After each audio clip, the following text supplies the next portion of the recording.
Good morning guys, in front of me is DOOGEE X95 and let me show you how to add photo to contact on this device.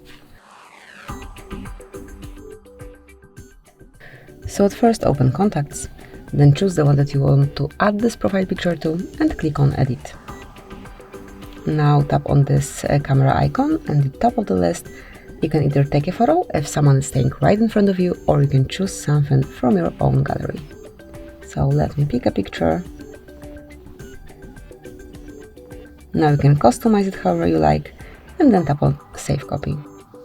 Click on Save again and that's it. From now on the picture is assigned to your contact, and every time this number will be calling you, you'll be able to see this picture at first. So that will be all. This is it.